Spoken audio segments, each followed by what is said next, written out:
Hi everyone, we're here to talk about how to give clean feedback so that it's useful and inspiring to others so that they can take action. Current feedback problems, basically, it's often based on opinion, judgment, and miscommunication. It's not given at the right distance. It's too personal or not personal enough. It's not precise, meaning it's too vague. Result, confusion and resistance. We don't know what's going on, and afterwards nobody does anything. So then maybe it's best not to even give the feedback in the first place. So, how can we do to make that better? What's a clean feedback? Clean feedback has 3 parts. The first part, evidence, what you could really observe.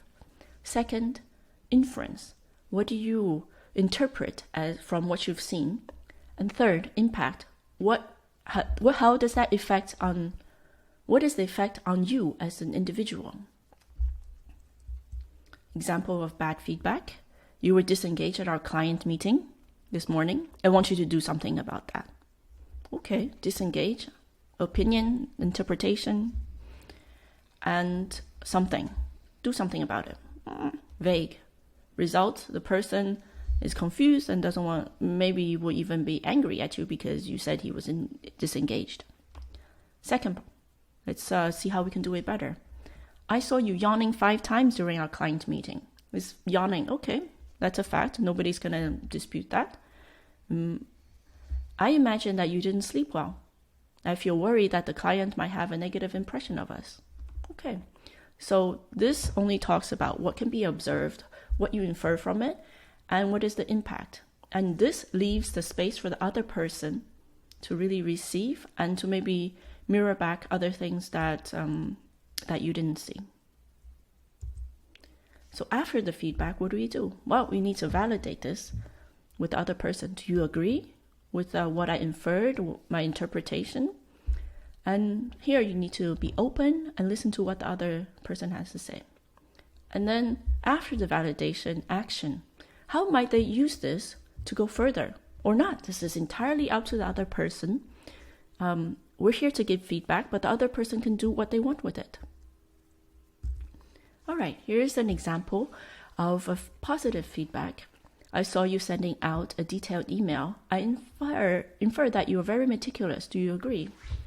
Yeah, the other person can say yes. All right, if so, how can you use this meticulousness in the future? The person might give you other ways.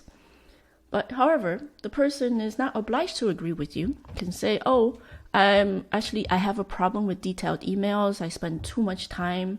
And actually, I would like to do this better. So then, in this case, we can ask them, okay, how can you do that?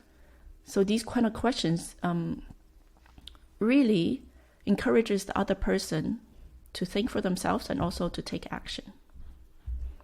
All right, here's another example. I saw you didn't include 2 out of the 5 changes we talked about in this iteration. I thought you were not careful. I am concerned that these missing changes will carry over to the next round. Do you agree? All right, so 2 out of 5 changes were not made. That's an observation of a fact. The person can say, okay, I did that. I agree with you. I was not careful. Or he can also say, oh, yeah, I actually did it on purpose because of X, Y, and Z. So, if the person agrees, you say, how can you do differently next time?